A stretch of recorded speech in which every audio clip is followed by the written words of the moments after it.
আসসালামু আলাইকুম রহমতুল্লাহ। আলিম 27 পেজ।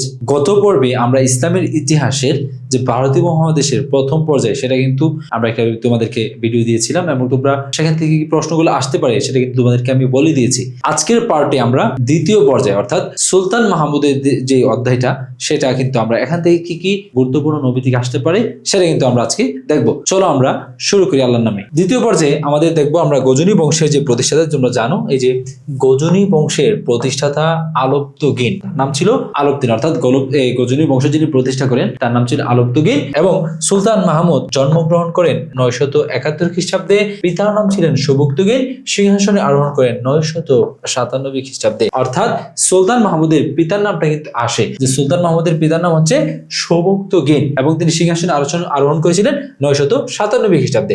সুলতান মাহমুদ সিংহাসনে আরোহণ করেন 27 বছর বয়সে। এটা কিন্তু বিভিন্ন পরীক্ষায় আসে, এটা ভিআইপি দিয়ে রাখতে পারো তোমরা। এই যে সুলতান মাহমুদ সিংহাসনে আরোহণ করেন কত বছর বয়সে? 27 বছর। সুলতান মাহমুদের সময় বাগদাদের খলিফা ছিলেন কাদের বিল্লাহ। এটাও ভিআইপি। এটাও কি? এটা তোমাদের আসার মতো প্রশ্ন। তারপরে সুলতান মাহমুদ প্রথম ভারতে অভিযান পরিচালনা করেন 1000 খ্রিস্টাব্দে। তোমরা জানো যে সুলতান মাহমুদ ভারতে 1000 খ্রিস্টাব্দ থেকে 1026 খ্রিস্টাব্দ পর্যন্ত প্রায় 17 বার তিনি কি করেছিলেন? আক্রমণ করেছিলেন এবং 17 বারই তিনি বিজয় লাভ করেছিলেন। আচ্ছা, তারপরে দেখি আমরা সুলতান মাহমুদ সর্বশেষ ভারত অভিযান পরিচালনা করেন 1026 খ্রিস্টাব্দে।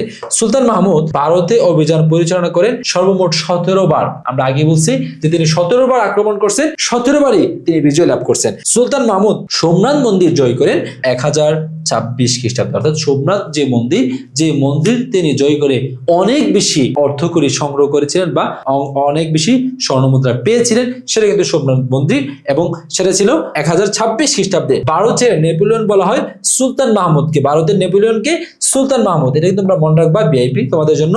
শাহনামা, এটা কিন্তু তোমাদের যদি অনেক গ্রন্থ থেকে তোমাদের প্রশ্ন আসে, অনেক গ্রন্থ থেকে তোমাদের কি আসে? প্রশ্ন আসে। চলো আমরা দেখি।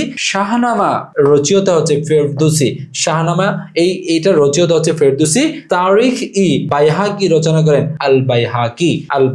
এটা এগুলো আমাদের মনে রাখতে হবে। এখান থেকে শাহনামা রচয়িতাটা এটা কিন্তু তোমাদের ইম্পর্টেন্ট। এটা রচয়িতা হচ্ছে ফেরদৌসী। এই ছিল আমাদের দ্বিতীয় পর্যায়ের গুরুত্বপূর্ণ তথ্যগুলো। এখান থেকে তোমাদের কিন্তু সৃজনশীলের জ্ঞানমূলক অথবা নৈতিক প্রশ্ন তোমাদের কিন্তু আসতে পারে, এমসিকিউ আসতে পারে। তোমরা যারা দ্বিতীয় সেমিস্টার এভাবে বুঝে একদম জ্বালাফালা করে পড়তে চাও এবং ইসলামের ইতিহাসে একদম 100তে 100 পেতে চাও, তোমরা অবশ্যই ইনশাআল্লাহ দ্বিতীয় সেমিস্টারে আমাদের সাথে চলে আসো, যুক্ত হয়ে যাও। ইনশাআল্লাহ তোমাদের সাথে পড়া হবে, আলোচনা হবে, মজা হবে, গল্প হবে, দেখা হবে ক্লাসে। আজকে এখানেই বিদায় নিলাম। আসসালামু আলাইকুম।